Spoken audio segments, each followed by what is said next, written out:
अब देखो last class में हम लोगों ने कहां तक किया था। लास्ट क्लास में हम लोगों ने कैपेसिटर के केस में किरचॉफ लॉ अप्लाई किया था और वहां पे हमने कैपेसिटर पे चार्जेस कैलकुलेट किए थे, है कि नहीं। आज हम लोग बात करेंगे वहां पे इक्विवेलेंट कैपेसिटेंस के। इससे पहले हम लोग पढ़ चुके हैं कि कैपेसिटर का अरेंजमेंट सीरीज में भी होता है, कैपेसिटर का अरेंजमेंट पैरेलल में भी होता है। अगर कैपेसिटर का अरेंजमेंट सीरीज में है तो प्रॉपर्टी क्या लिखवाई थी, किसी भी कैपेसिटर के अरेंजमेंट को, अगर बहुत सारे कैपेसिटर का अरेंजमेंट है और प्रॉपर्टी क्या है, सभी कैपेसिटर पे चार्ज सेम जा रहा है तो हम बोलते हैं कैपेसिटर मेरा सीरीज में। तो सीरीज की प्रॉपर्टी है सभी कैपेसिटर पे चार्ज सेम होगा। और जब हम पैरेलल की बात करते हैं तो हम बोलते हैं जो पोटेंशियल डिफरेंस रहेगा वो हमेशा वहां पे क्या रहेगा, सेम रहेगा। तो सीरीज की प्रॉपर्टी है चार्ज सेम है, पैरेलल की प्रॉपर्टी है वहां पे पोटेंशियल डिफरेंस सेम है। अभी इनिशियली मैं कुछ सिंपल क्वेश्चन की बात करता हूं। जैसे मान लो यहां पे इस तरह का अरेंजमेंट है,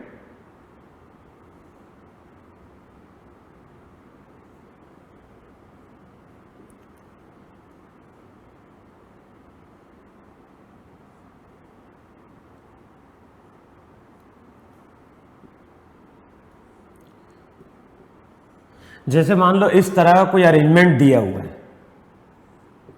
मान लो इसका कैपेसिटेंस दिया है 2 माइक्रोफेराड, इसका भी 2 माइक्रोफेराड, इसका यहां दिया हुआ है 4 माइक्रोफेराड, इसका 2 माइक्रोफेराड, या इसको मान लो 4,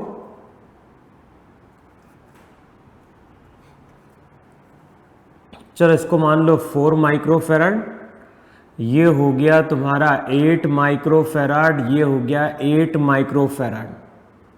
तो इस तरह से यहां पे कुछ कैपेसिटर का अरेंजमेंट है और यहां पे हमने एक पॉइंट लिया है ए और यहां पे हमने एक पॉइंट लिया है बी। अब मुझे करना क्या है, क्वेश्चन में बोल रहा है कि जो पॉइंट ए और बी है इन दोनों पॉइंट के अक्रॉस हमें फाइंड आउट करना है सी इक्विवेलेंट। तो हमें जो भी इक्विवेलेंट कैपेसिटेंस है वो फाइंड आउट करना है between point A and B. अब हम लोग क्या बोलते हैं, सी इक्विवेलेंट का मतलब क्या होता है, सी इक्विवेलेंट का मतलब होता है कि इन सभी कैपेसिटर की जगह अगर मैं एक सिंगल कैपेसिटर यूज करूंगा तो वो सिंगल कैपेसिटर भी सेम बैटरी से वही चार्ज डिराइव करेगा जो ये पूरा सर्किट क्या कर रहा है, डिराइव कर रहा है। देखो ये इक्विवेलेंट का मतलब है कि नहीं है। अब हम लोग क्या बोलते हैं, जिन दो पॉइंट के अक्रॉस हमें इक्विवेलेंट कैपेसिटेंस फाइंड आउट करना है, उन दोनों पॉइंट के अक्रॉस पहले एक बैटरी को क्या कर लो, इमेजिन कर लो। अच्छा, अब अगर यहां से बैटरी ने कुछ चार्ज सप्लाई किया Q, तो इस पे जाएगा -Q, यहां पे Q गया, इसका कुछ पार्ट Q1 इसमें चला गया तो इसमें जाएगा Q - Q1, फिर इसमें -Q1, यहां पे आ गया +Q1, यहां पे -Q1, यहां से Q1 बाहर निकलेगा, यहां से Q - Q1 बाहर निकलेगा, दोनों ऐड होके अगेन वहां पे क्या दे देते हैं, Q दे देते हैं वहां पे। देखो इस तरह का चार्ज का डिस्ट्रीब्यूशन था कि नहीं था जब वहां पे हम किरचॉफ लॉ अप्लाई करते थे। अब देखो यहां पे इन दोनों कैपेसिटर की बात करो, बताओ अगर मैं इस 8 और इस 8 की बात करूं तो दोनों पे चार्ज कैसा है, सेम है। दोनों पे चार्ज अगर सेम है तो बताओ दोनों का अरेंजमेंट वहां पे क्या हो गया, दोनों का अरेंजमेंट हो गया वहां पे सीरीज में। देखो है कि नहीं, वहां पे ये था 2 माइक्रोफेराड, ये हो गया 4 माइक्रोफेराड और ये हो गया वहां पे 2 माइक्रोफेराड, है ना। अच्छा, ये दोनों कैपेसिटर तुम्हारे क्या हैं, ये दोनों कैपेसिटर तुम्हारे सीरीज में। और फॉर्मूला याद होगा, सीरीज का फॉर्मूला था 1/C equivalent 1/C1 plus 1/C2। और पैरेलल का फॉर्मूला क्या था, पैरेलल का फॉर्मूला था C इक्विवेलेंट किसके बराबर, C1 प्लस C2 के बराबर। तो ये दोनों कैपेसिटर अगर सीरीज में है तो बताओ 8 और 8 पैरेलल में, तो क्या बन गया वहां पे, ये बन गया 4। तो अगले स्टेप में पहले इन दोनों को वहां पे सीरीज में लो और इन दोनों को सीरीज में लोगे तो 8 8 क्या बन जाएगा, 4 बन जाएगा। अब मैं अगर इन दोनों कैपेसिटर की बात करूं तो इस पॉइंट का पोटेंशियल V1 है, इस पॉइंट का पोटेंशियल कितना है, V2। अब बताओ इस पॉइंट का पोटेंशियल V1 है, तो मैंने क्या लिखवाया था, प्लेन वायर होगा तो इसका पोटेंशियल भी V1, इसका पोटेंशियल भी V2। अब इस कैपेसिटर के क्रॉस भी potential difference V1 minus V2, इसके क्रॉस भी V1 माइनस V2। इसका मतलब है कि ये दोनों तुम्हारे पैरेलल में, और पैरेलल में फॉर्मूला C1 प्लस C2, तो रिजल्ट अगले स्टेप में हो जाएगा वहां पे, ये हो गया 2 माइक्रोफेराड, 4 और 4 8 माइक्रोफेराड, और ये अगेन तुम्हारा वहां पे क्या हो गया 2 माइक्रोफेराड। देखो है कि नहीं वहां पे। अब मैं अगर इन दोनों के बीच में बैटरी को देख रहा हूं तो बताओ इन सबसे चार्ज कैसा पास करेगा, इन सबसे चार्ज सेम पास करेगा। तो ये तीनों हमारे हो गए सीरीज में। फॉर्मूला क्या हो गया 1/C इक्विवेलेंट का 1/2 प्लस 1/8 प्लस 1/2। सॉल्व करोगे तो यहां से हमें किसकी वैल्यू मिल जाएगी, C इक्विवेलेंट की वैल्यू मिल जाएगी वहां पे। क्लियर है ना। फिर लिखो नेक्स्ट वहां पे, और ध्यान है ये तो सिंपल सर्किट थे, यहां पे हमें देखने से पता चल रहा है कि कौन सा कैपेसिटर सीरीज में है और कौन सा कैपेसिटर मेरा वहां पे क्या है पैरेलल में है।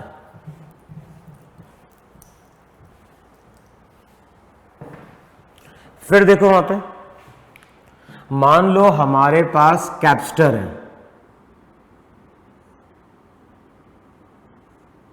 इस तरह से हमारे पास कैपेसिटर है, सबका कैपेसिटेंस C।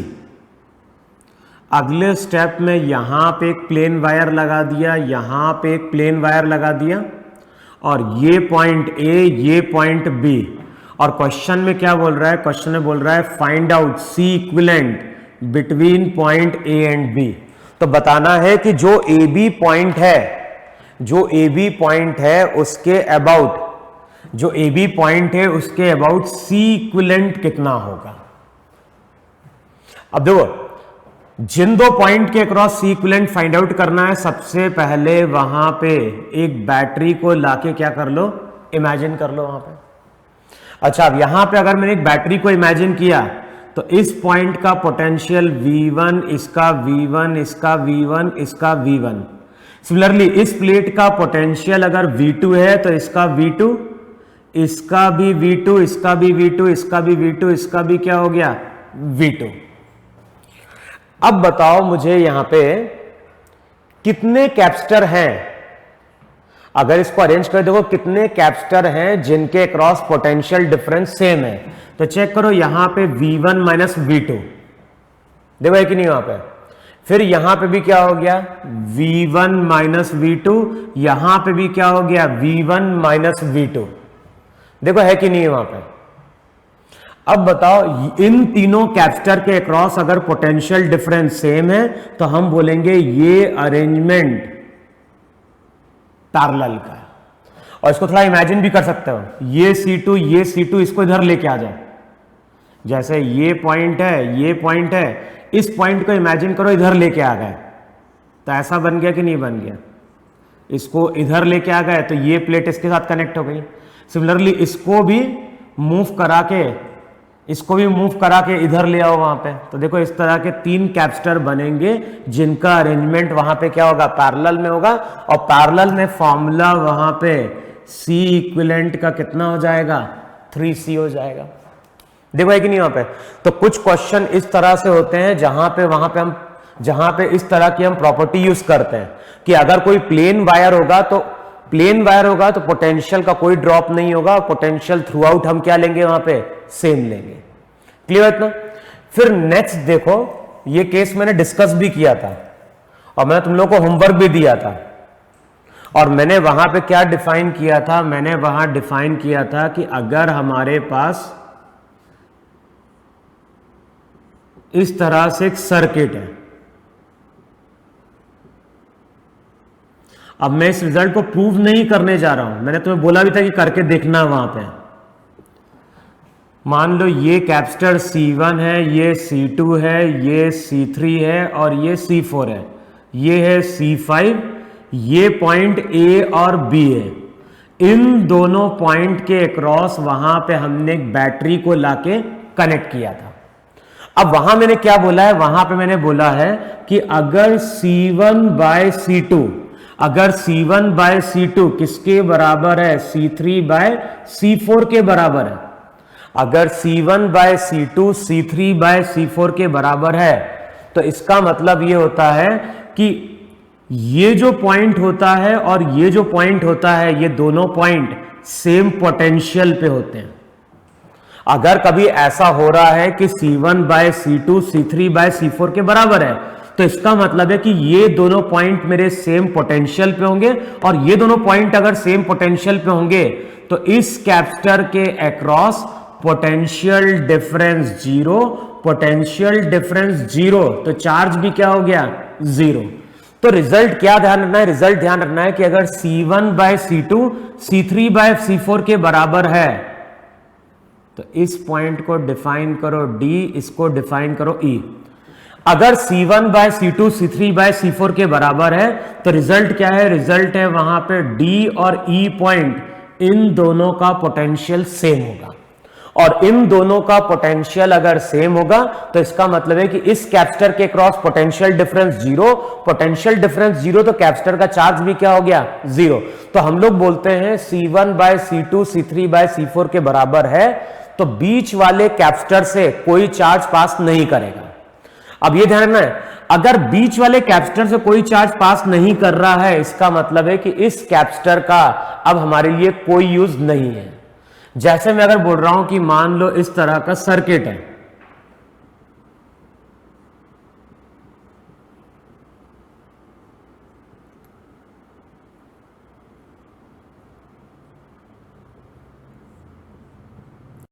जैसे मान लो इस तरह का सर्किट है, ये पॉइंट ए, ये पॉइंट बी, इसका capacitance 2 microfarad, 1 microfarad, 1 microfarad, 2 microfarad, और ये हो गया 3 microfarad.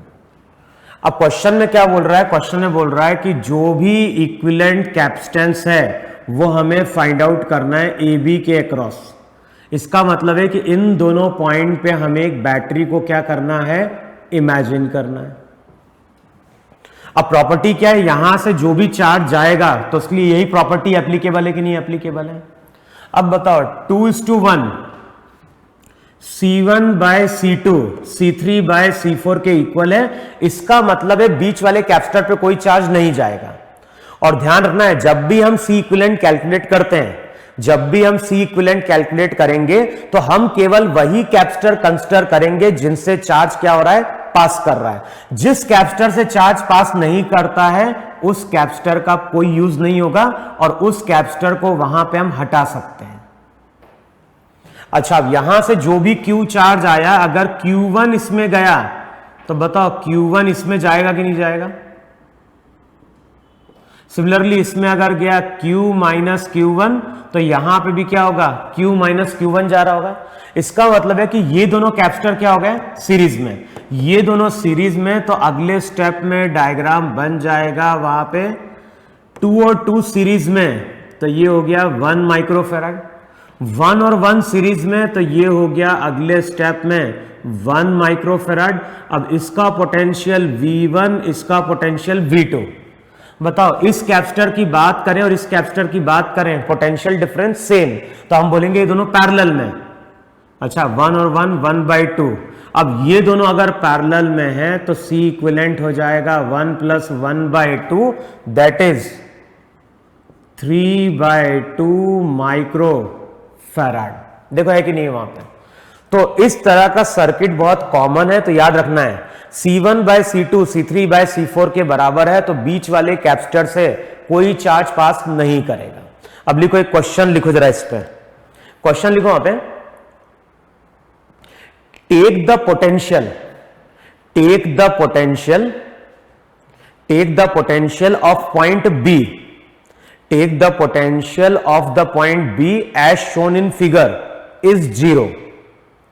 Take the potential of the point B as shown in figure to be 0. Find the potential at the point C and D. और second part में क्या बोल रहा है, if an uncharged capacitor is connected between C and D, what charge will appear in this capacitor. तो question में diagram given है, diagram में ड्रॉ करता हूं वहां पे। अब देखो जो डायग्राम है, डायग्राम तुम्हारा कुछ इस तरह से गिवन है। यहां पे कैपेसिटर 20 माइक्रोफैराड, यहां पे 10 माइक्रोफैराड, 10 माइक्रोफैराड, 20 माइक्रोफैराड, फिर यहां पे 5 माइक्रोफैराड,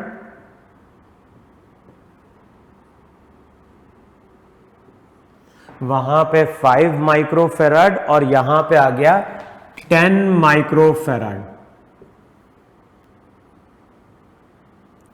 5 माइक्रोफैराड, 10 माइक्रोफैराड, 10, 20, यहां पे 2 पॉइंट्स दिए। अब क्वेश्चन में क्या बोल रहा है? क्वेश्चन में बोल रहा है इन 2 पॉइंट को बोल रहा है सी, इसको बोल रहा है डी, इन दोनों के बीच में एक बैटरी लगी है। जो भी बैटरी है, बैटरी का ईएमएफ वहां पे दिया हुआ है कितना? 100 वोल्ट। यहां पे एक पॉइंट बी दिया है। अब क्वेश्चन में क्या बोल रहा है?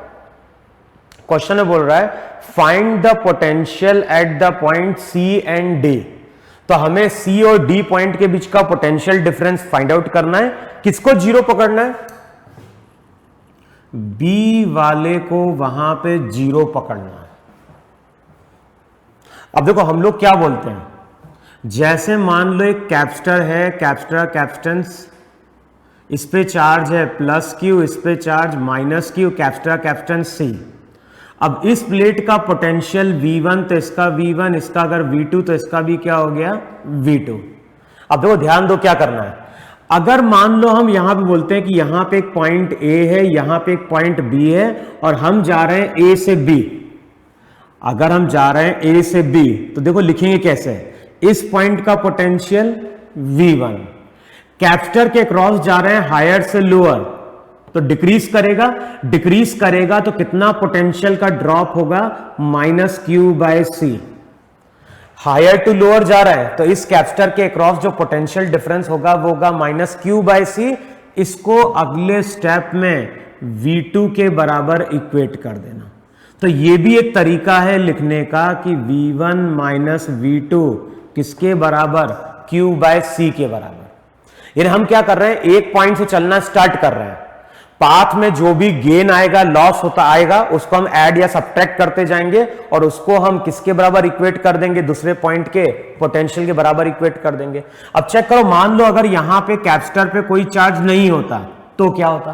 तो हमें मालूम है कैपेसिटर पे अगर कोई चार्ज नहीं होगा तो कैपेसिटर की प्लेट के भी अक्रॉस कोई पोटेंशियल डिफरेंस नहीं होगा। और इस पे अगर कोई पोटेंशियल डिफरेंस नहीं है, Q की वैल्यू पुट कर दो 0, तो यहां पे V1 किसके बराबर हो जाएगा? V2 के बराबर हो जाएगा। तो मैंने क्या बोला, अगर बीच में कैपेसिटर नहीं होता तब तो इन दोनों पॉइंट का पोटेंशियल सेम होता। कैपेसिटर के कारण पोटेंशियल का ड्रॉप हुआ है, कितने का ड्रॉप हुआ है? माइनस क्यू बाय सी का। तो V1 पोटेंशियल में से जो यहां पे कमी आ रही है उसको हम सब्ट्रैक्ट करेंगे, उसको किसके बराबर इक्वेट करेंगे? V2 के बराबर। अच्छा मान लो अगर हम ऐसे जा रहे होते तो मैं लिखता है इस पॉइंट का पोटेंशियल V2। अब लोअर टू हायर जा रहा है तो इसका मतलब गेन हो रहा है। कितने गेन हो रहा है? Q बाय सी का। किसके बराबर? V1 के बराबर। और चेक करो फिर से रिलेशन वही निकल के आएगा, V1 माइनस V2 किसके बराबर? Q बाय सी के बराबर। क्लियर? तो अभी तक किरचॉफ लॉ हमने क्लोज लूप में लगाया था। अब हम किरचॉफ लॉ किसी स्ट्रेट लाइन के अलोंग किसी 2 पॉइंट के बीच में अप्लाई कर रहे हैं। तो करना क्या है, किसी एक पॉइंट का पोटेंशियल लिखो, किसी एक पॉइंट का पोटेंशियल लिखो, वहां से आगे बढ़ना स्टार्ट करो। लोअर से हायर जा रहे हैं, गेन हो रहा है तो ऐड कर दो, हायर से लोअर जा रहा है सब्ट्रैक्ट कर दो। पाथ में जितना भी पोटेंशियल ड्रॉप, जब पाथ में जो भी पोटेंशियल डिफरेंस गेन करेगा या ड्रॉप करेगा उसको हम ऐड और सब्ट्रैक्ट करते जाएंगे और फाइनली दूसरे पॉइंट के पोटेंशियल से हम इक्वेट कर देंगे। अब क्वेश्चन में यहां पे क्या बोल रहा है? क्वेश्चन के फर्स्ट पार्ट में बोल रहा है find the potential at the point C and D. तो हमें सी और डी पॉइंट का पोटेंशियल डिफरेंस फाइंड आउट करना है। अब कैसे फाइंड आउट करें? तो सबसे पहले यहां पे देखो, सबसे पहले यहां पे चार्ज को डिस्ट्रीब्यूट करेगा। यहां पे Q चार्ज आया, इसमें Q1 चला गया, प्लस Q1 माइनस Q1, यहां से आएगा Q माइनस Q1, फिर यहां पे Q माइनस Q1, या फिर इसको Q2 बोल दो यार, थोड़ा इजी रहेगा हमारे लिए। Q2 minus Q2 plus Q2 minus Q2। तो अब मैं सबसे पहले क्या बोल रहा हूं, यहां से अगर Q चार्ज आएगा, यहां से अगर Q चार्ज आएगा तो दो में डिवाइड हो गया। अब पहली इक्वेशन क्या लिखोगे, Q किसके बराबर, Q1 प्लस Q2 के बराबर। देखो है कि नहीं वहां पे। अच्छा, Q1 Q2 की वैल्यू में फाइंड आउट करनी है, तो कैसे फाइंड आउट करोगे, इस पूरे लूप में किरचॉफ लॉ यूज कर लो जरा। बताओ, इस पूरे लूप में किरचॉफ लॉ यूज करके लिखोगे higher to lower minus Q1 by 10, higher to lower minus Q1 by 5, यहां पे lower to higher plus 100 equals to क्या हो गया, 0। देखो है कि नहीं वहां पे। तो अगले स्टेप में जो Q1 रहेगा, बताओ Q1 की वैल्यू क्या होगी। टर्म को सेपरेट आउट करोगे तो Q1 हो जाएगा 1/10 प्लस 1/5, किसके बराबर, 100 के बराबर। तो जो भी Q1 रहेगा वो होगा 10 इंटू 5 इंटू 100 अपॉन 5 प्लस 10 15। देखो यही Q1 चार्ज होगा कि नहीं होगा वहां पे। तो Q1 की वैल्यू कैलकुलेट कर लो। Q1 कैलकुलेट करने जाओगे 5 3 जा 15, तो ये हो गया 1000/3। देखो Q1 है कि नहीं है। सिमिलरली अगर मुझे Q2 की वैल्यू कैलकुलेट करनी है तो अब मैं इस पूरे लूप में किरचॉफ लॉ यूज करूंगा। क्या लिखोगे तुम किरचॉफ लॉ में, minus Q2/20, higher to lower minus Q2/10, lower to higher plus 100 equals to 0। तो अगले स्टेप में Q2 की वैल्यू आएगी 100 इंटू 10 इंटू 20 अपॉन 30। तो अगले स्टेप में Q2 हो जाएगा वहां पे 2000/3, और जो यूनिट रहेगी वो हो जाएगी वहां पे माइक्रो कूलम। देखो यही है कि नहीं वहां पे। तो यहां से हमें Q1 और Q2 की वैल्यू मिल गई। अब क्या करना है, B पॉइंट से मूव करते हुए C पॉइंट पे आओ जरा। अब कैसे यूज करोगे किरचॉफ लॉ, B पॉइंट का पोटेंशियल VB। अब इस पाथ पे आओ, यहां पे जा रहे हो लोअर टू हायर, तो क्या लिखोगे, प्लस Q1/5 किसके बराबर, VC के बराबर। अब Q1 की वैल्यू पुट कर दो वहां पे जरा।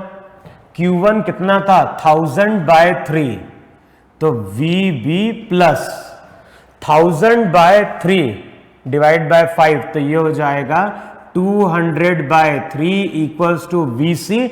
और क्वेश्चन में बोल रहा है B का पोटेंशियल 0, तो VC जो रहेगा वो हो जाएगा 200/3 वोल्ट। सिमिलरली अगर मैं B से मूव करके D पे आ रहा हूं तो मैं क्या लिखूंगा, मैं लिखूंगा VB लोअर टू हायर, तो ये हो जाएगा plus Q2/10 equals to VD। Q2 की वैल्यू पुट कर दो, VB की वैल्यू 0, तो ये हो जाएगा अगेन 200/3 इक्वल्स टू VD। तो जो भी C और D है, इन दोनों पॉइंट का पोटेंशियल वहां पे दिया है 200/3 200/3। आंसर चेक करते हैं ना। और नेक्स्ट पार्ट में क्या बोल रहा है, नेक्स्ट पार्ट में बोल रहा है if an uncharged capacitor is connected between C and D, what charge will appear in the capacitor. तो बोल रहा है इन दोनों के बीच में एक अनचार्ज कैपेसिटर को लाके कनेक्ट कर रहे हैं। बताओ जैसे ही यहां पे कनेक्ट करोगे तो प्रॉपर्टी क्या बन गई, प्रॉपर्टी बन गई 10/20 5/10 के बराबर है। इसका मतलब है कि बीच वाले कैपेसिटर पे चार्ज क्या होगा, 0 होगा। अब चेक कर लेते हैं आंसर इसका वहां पे।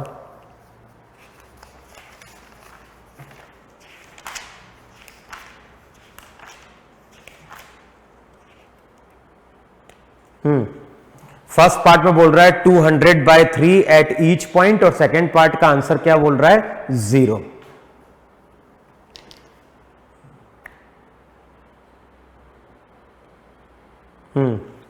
कौन सा था, ये था C4।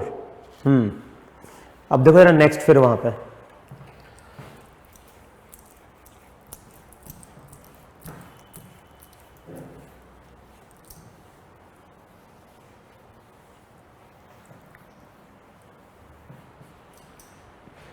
अच्छा, फिर से मैं डायग्राम ड्रॉ कर रहा हूं, कुछ डायग्राम ड्रॉ कर रहा है। फिर से एक डायग्राम दिया है यहां पे ए पॉइंट,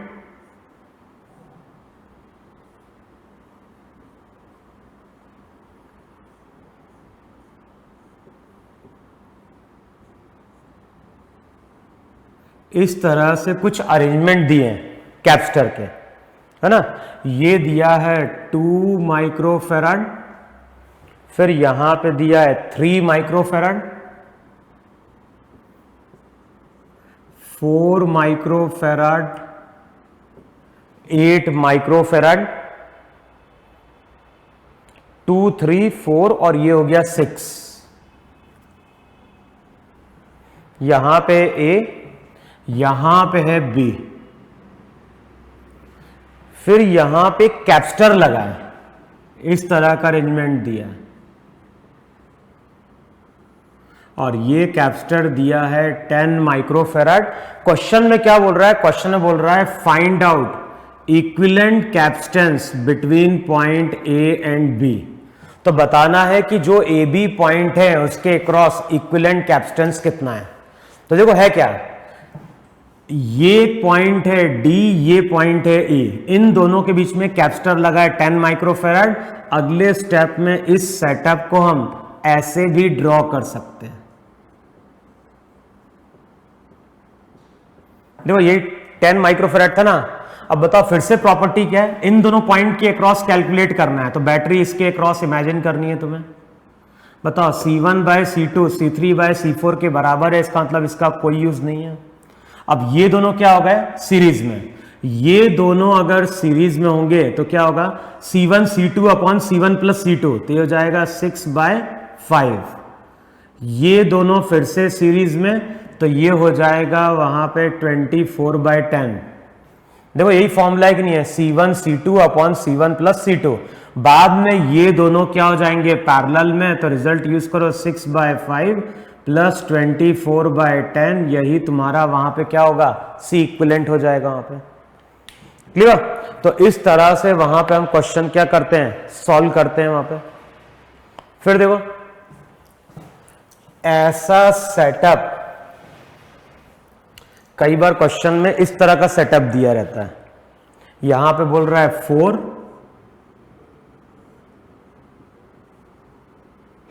यहां पे बोल रहा है 4 माइक्रोफैराड, यहां पे बोल रहा है 10 माइक्रोफैराड।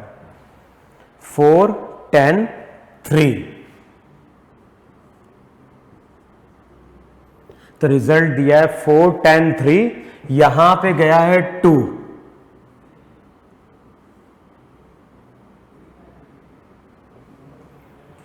है ना, ऊपर गया है 2 और नीचे गया है वहां पे 6।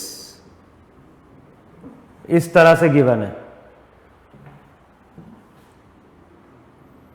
इस पॉइंट को बोल रहे हो ए, इस पॉइंट को हम बोल रहे हैं बी। अब क्वेश्चन में क्या कैलकुलेट करना है, क्वेश्चन में अगेन बोल रहा है find out equivalent capacitance between point A and B. अब मुझे देख के बताओ ये जो सर्किट है, बताओ ये सर्किट पहले वाले के समान है क्या? हमें इक्विवेलेंट कैपेसिटेंस जिन दो पॉइंट के क्रॉस कैलकुलेट करना होगा उनके क्रॉस तो पहले एक बैटरी इमेजिन कर लो। अब इस पॉइंट को नाम दे दो यहां पे डी, इस पॉइंट को नाम दो ई। अब चेक करो फिर से हम सर्किट को ड्रॉ कर रहे हैं। ये ए से गए यहां पे 2 माइक्रोफैराड, कहां पहुंच गए ई पे। फिर यहां से गए ए से डी पे, यहां पे जो कैपेसिटर आ गया 4 माइक्रोफैराड। डी से ई के बीच में 10 है,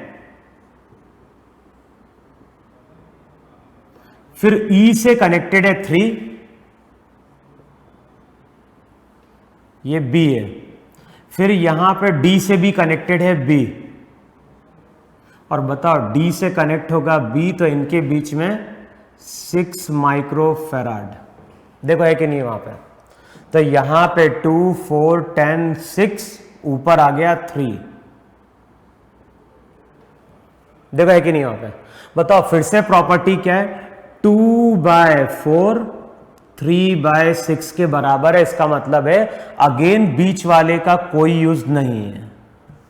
फिर हम क्या बोलते थे, ये दोनों सीरीज में, ये दोनों सीरीज में, तो ये हो जाएगा 6/5, ये दोनों का 24/10, और इनका कॉम्बिनेशन फिर आपस में पैरेलल में, यही हमारा क्या हो गया, सी इक्विवेलेंट हो गया। देखो है कि नहीं वहां पे। तो इस तरह से वहां पे हमने सी इक्विवेलेंट क्या किया, कैलकुलेट किया वहां पे। फिर लिखो वहां पे आगे। अब देखो कुछ केस मैंने वहां पे इस तरह के भी डिस्कस किए थे।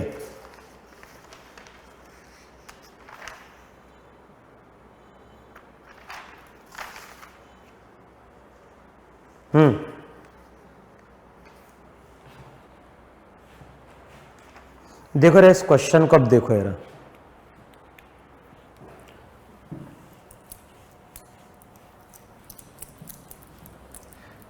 क्वेश्चन में क्या बोल रहा है, इस तरह से वहां पे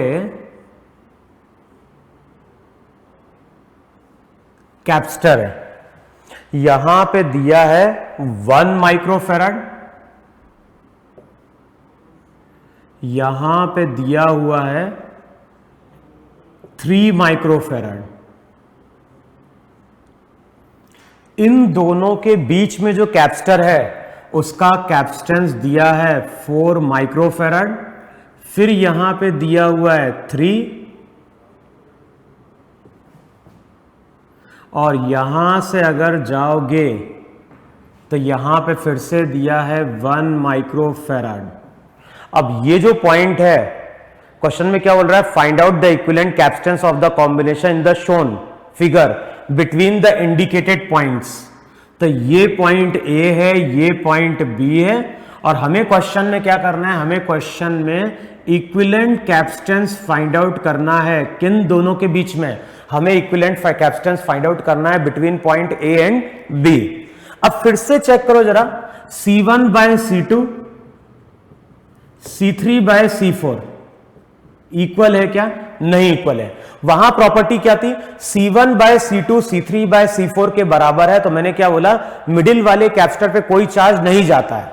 लेकिन अगर C1/C2 C3/C4 के बराबर नहीं हुआ तो बीच वाले कैपेसिटर में चार्ज जाएगा, और चार्ज अगर जाएगा तो अब इस कैपेसिटर का भी यहां पे क्या है, यूज है। अब कैसे हम कैलकुलेट करें सी इक्विवेलेंट, तो जिन दो पॉइंट के बीच में इक्विवेलेंट कैपेसिटेंस फाइंड आउट करना है, उन दोनों के बीच में यहां पे एक बैटरी को इमेजिन कर लो जरा। जिन दो पॉइंट के बीच में हमें इक्विवेलेंट कैपेसिटेंस फाइंड आउट करना है, उन दोनों पॉइंट के बीच में अब तुम क्या करो, एक बैटरी को इमेजिन कर लो जरा। अच्छा, अब यहां से कोई चार्ज गया Q, यहां से कोई चार्ज गया Q, तो इसमें चार्ज मान लो गया Q1, तो इसमें -Q1 Q1 ऐसे आगे की ओर बढ़ेगा। इसमें गया Q - Q1, तो यहां पे क्या आएगा, -Q - Q1। अब मैंने क्या बोला है, ये चीज हम सॉल्व करके प्रूफ करते हैं, यानी इस इक्वेशन को सॉल्व करोगे तो प्रॉपर्टी निकल के आती है। क्या प्रॉपर्टी निकल के आती है, जितना चार्ज इस 1 पे गया उतना ही चार्ज सीधे यहां भेज दो,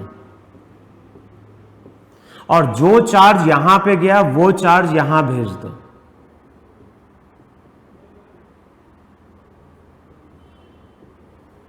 हमेशा ट्रू नहीं होगा। अगर मान लो यहां पे दिया था 1, यहां पे दिया था 3, मान लो यहां दिया होता 18, यहां दिया होता 6, यहां पे देखोगे रेशियो इक्वल नहीं है। लेकिन अगर इस तरह का अरेंजमेंट होता कि यहां पे 1, यहां पे 3, यहां पे 18, यहां पे 6, फिर इस तरह का डिस्ट्रीब्यूशन नहीं होता। लेकिन यहां 1, यहां 3, यहां 3, यहां 1, या फिर यहां 2, यहां 1, यहां 1, यहां 2, तो जैसा चार्ज इधर जाएगा वैसा ही चार्ज इसमें चला जाएगा, जैसा चार्ज Q - Q1 इसमें गया वैसा ही चार्ज इसमें चला जाएगा। अब जिन दो पॉइंट्स की हम बात कर रहे हैं, D और E, ये दोनों पॉइंट अब सेम पोटेंशियल पे नहीं है। अब चार्ज या तो D से E जाएगा या चार्ज जाएगा E से D, वो डिपेंड कर रहा है कौन सा एंड हायर पोटेंशियल पे है। मान लिया हमने कि D हायर पे, हमने अजम्पशन लिया, तब चेक करो यहां पे Q1 चार्ज आया, इसमें चला गया Q - Q1, तो इसमें कितना जाएगा, Q1 माइनस दिस चार्ज कर दो, तो चेक करो वो हो जाएगा 2Q1 - Q। यहां से Q1 चार्ज आया, इसमें Q माइनस Q1 चला गया, तो जो बचा हुआ चार्ज रहेगा 2Q1 माइनस Q इस पे आएगा। अब हमें क्या करना है, सबसे पहले हमें Q की वैल्यू फाइंड आउट करनी है। कैसे फाइंड आउट करोगे, पहले इस पूरे लूप में किरचॉफ लॉ यूज करो, higher to lower minus Q1 by 1, higher to lower minus 2Q1 minus Q divided by 4, lower to higher तो ये हो जाएगा plus Q minus Q1 by 3 equals 0, minus Q1 by 1 minus 2Q1 minus Q by 4, यहां पे हो जाएगा plus Q minus Q1 by 3, इसका potential क्या हो जाएगा 0। अब दूसरी इक्वेशन है, दो अननोन है, एक Q1 और Q। दूसरी इक्वेशन मिलेगी अगर हम इस पूरे लूप में किरचॉफ लॉ यूज करें, तो क्या लिखूंगा, higher to lower minus Q minus Q1 by 3, higher to lower minus Q1 by 1, यहां पे आ जाएगा lower to higher plus E equals to 0। इसको बोलो इक्वेशन 1, इसको बोलो इक्वेशन 2। अब हमारे पास दो इक्वेशन है, दो अननोन है, करना क्या है, इन दोनों इक्वेशन से Q1 को एलिमिनेट कर दो और तुम वहां पे कैलकुलेट कर लो Q की value in terms of E। समझ में, दो इक्वेशन है, दो अननोन है, तो मैंने बोला इन दोनों इक्वेशन से Q1 को एलिमिनेट कर दो, Q कैलकुलेट कर लो। अब Q यहां पे वो चार्ज है जो इस बैटरी ने क्या किया है, सप्लाई किया है।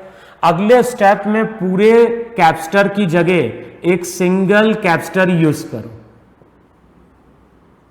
बताओ इस सिंगल कैपेसिटर की प्रॉपर्टी क्या थी, सिंगल कैपेसिटर की प्रॉपर्टी थी कि जितना चार्ज ये पूरे कैपेसिटर मिलकर डिराइव कर रहे हैं बैटरी से, वही चार्ज ये सिंगल कैपेसिटर क्या कर लेगा, डिराइव कर लेगा। तो रिजल्ट लिखोगे higher to lower minus Q by C equivalent plus E equals to 0, Q equals to हो जाएगा C इक्विवेलेंट इंटू E। ध्यान ना, यहां से जो चार्ज आएगा और यहां से जो चार्ज आएगा वो चार्ज सेम है, दोनों को इक्वेट कर देना और यहां से हमें C इक्विवेलेंट की वैल्यू मिल जाएगी। अब मैं इसका आंसर बोल रहा हूं, ये तुम्हें करके देखना है वहां पे, तो चेक करना जो आंसर आ रहा है। देखो लिख लो, आंसर आता है 11/6 माइक्रोफेराड। जो आंसर आ रहा है, आंसर लिख लो वहां पे 11/6 माइक्रोफेराड। क्लियर। तो जब भी इस तरह का अरेंजमेंट होगा, चार्ज को हम इस तरह डिस्ट्रीब्यूट करेंगे, जितना इधर 1 पे गया उतना इधर दे दो, जितना इस पे गया उतना यहां पे दे दो। और ध्यान है, जिस तरह का क्वेश्चन हम कैपेसिटेंस में सॉल्व करते हैं, सेम इसी तरह का क्वेश्चन हम क्या कर रहे होंगे, रेजिस्टेंस में भी सॉल्व कर रहे होंगे। क्लियर है ना। अब लिखो जरा एक क्वेश्चन इस पे, जरा जो प्रॉपर्टी हमने डिस्कस करी अभी, उसी पे क्वेश्चन लिखो जरा। और वैसे अगर देखोगे ना, अब आईआईटी में सीरीज पैरेलल के क्वेश्चन नहीं आते हैं। वैसे अगर देखोगे बुक में देखोगे तो क्यूब का भी दिया होता है कि मान लो क्यूब के साइड्स हैं, वहां पे हर साइड्स में कैपेसिटर लगा हुआ है, फिर पूछता है डायगोनल के अबाउट क्या है, इसके अबाउट क्या है। तो इस तरह के क्वेश्चन बहुत सारे दिए रहते हैं बुक्स में, लेकिन अब आजकल जो है वो नहीं आते हैं क्वेश्चन इसके। लिखो अब क्वेश्चन में क्या बोल रहा है, क्वेश्चन में बोल रहा है द सर्किट वॉज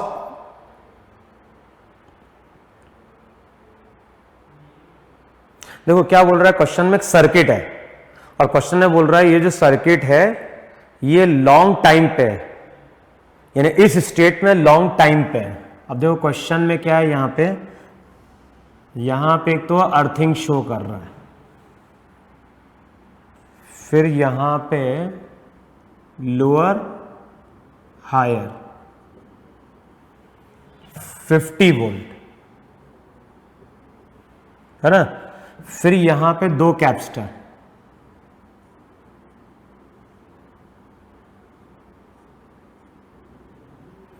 इस साइड का जो कैपेसिटेंस है वो कैपेसिटेंस है 2 माइक्रोफेराड, इसका कैपेसिटेंस दिया है 4 माइक्रोफेराड, फिर यहां पे 2 microfarad,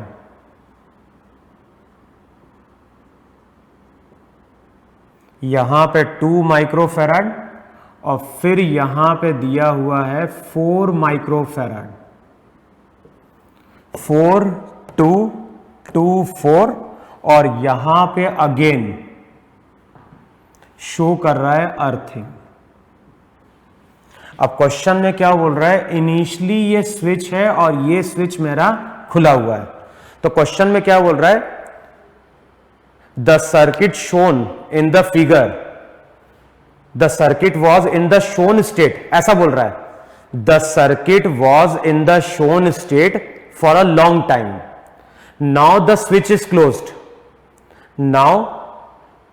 now the switch is closed, the charge that flows through the switch is।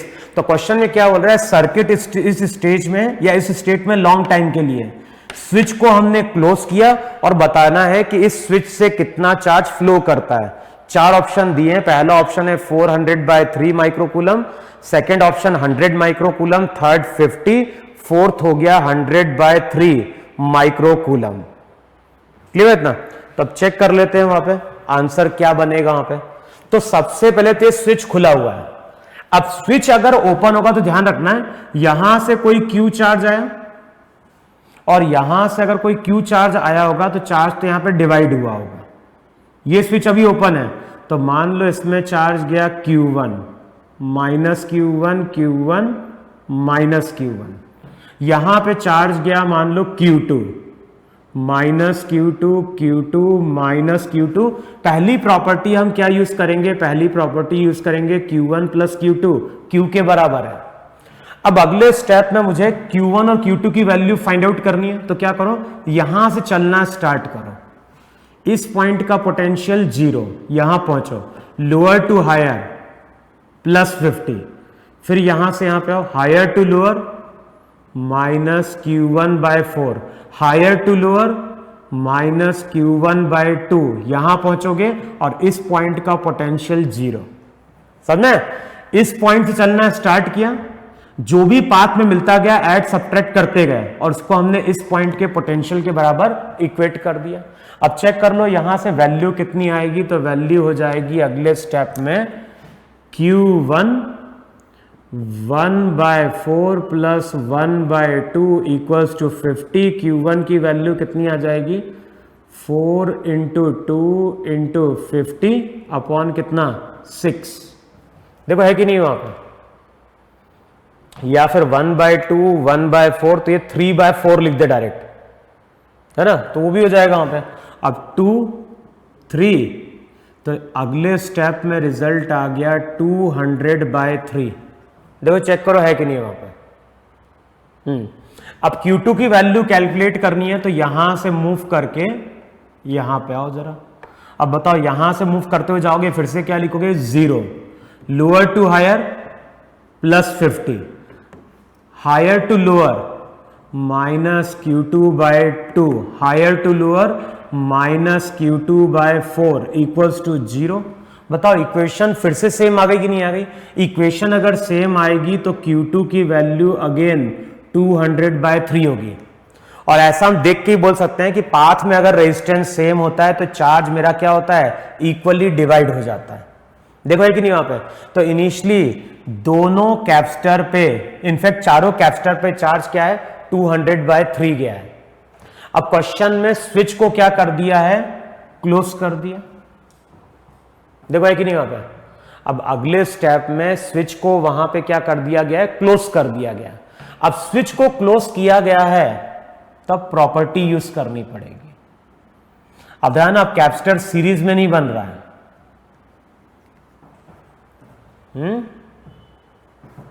अब अगर देखोगे तो इनफैक्ट ये दोनों कैसे बन रहे हैं, अगर देखोगे तो इस पॉइंट का पोटेंशियल V1, इसका V2, इसका V2, तो V1 minus V2, V1 minus V2, तो है ना, ये दोनों पैरेलल में है, ये दोनों भी पैरेलल में, और इनका कॉम्बिनेशन किसके साथ, सीरीज में। ये अरेंजमेंट है। अब मैंने क्या बोला, मैंने बोला कि अगर यहां से Q चार्ज आता है, यहां से Q चार्ज आता है और इसमें चला गया कितना, Q डैश, और इसमें चला गया Q डबल डैश, या फिर क्या कर दो इसको Q3 Q4 ले लेते हैं। Q1 Q2 मान चुके थे, इस पे मान लो Q3 गया और इस पे गया Q4। अब प्रॉपर्टी मैंने क्या बोली, जो इधर 2 पे गया वो डायरेक्ट इधर दे दो, और जो यहां पे गया 4 पे वो यहां पे दे दो। क्लियर है ना? अब अगले स्टेप में हमें क्या करना है, Q3 और Q4 की वैल्यू क्या करनी है, कैलकुलेट करनी है। अच्छा, इससे पहले ये देख लेना Q1 Q2 कितना था वहां पे।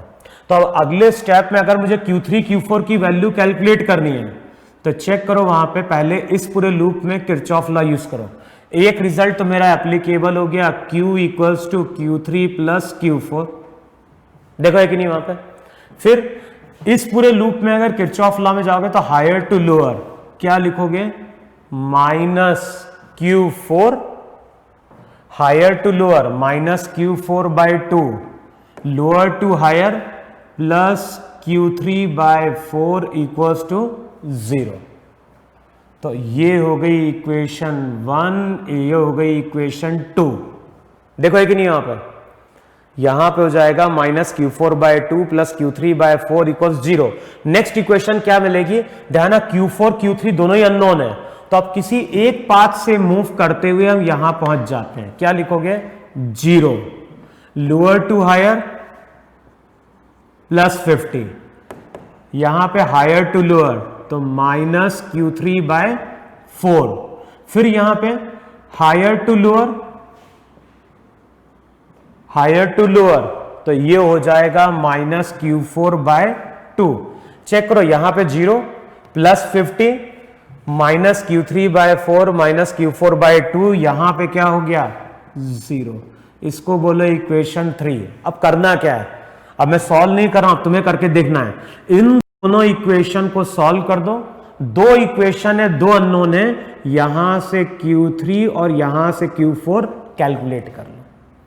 अब Q3 Q4 चार्ज दे दो, यहां पे Q3 Q4 हो गया, यहां पे माइनस Q3 माइनस Q4 हो गया, Q4 Q3 हो गया, है ना। इससे पहले इन प्लेट्स पे क्या चार्ज थे, इससे पहले इन प्लेट्स पे क्या चार्ज थे वो भी यहां लिख दो भाई। इससे पहले कुछ चार्ज थे कि नहीं चार्ज थे, तो वो चार्ज यहां लिख दो, नए चार्ज लिख दो। उससे हमें मिल जाएगा कि कितना चार्ज इस डायरेक्शन में फ्लो किया या कितना चार्ज इस डायरेक्शन में फ्लो किया। समझ में आ रहा है? जैसे मैं अगर बोल रहा हूं कि मान लो यहां पहले चार्ज था -20 इस प्लेट पे, और मान लो अब ये बन गया इस पे चार्ज प्लस, मान लो अब इस पे चार्ज आ गया +30 -30। मैं किसी एक की बात कर रहा हूं, मान लो इस प्लेट पे -20 था, बाद में -30 आ गया। इसका मतलब है कि हम बोलेंगे इस ज्वाइंट से यहां पे -10 माइक्रोकूलम चार्ज गया। सिमिलरली यहां का चार्ज पहले क्या था बाद में क्या था वो कैलकुलेट कर लो, तो हमें पता चल जाएगा कि इस डायरेक्शन में कितना चार्ज वहां पे फ्लो किया।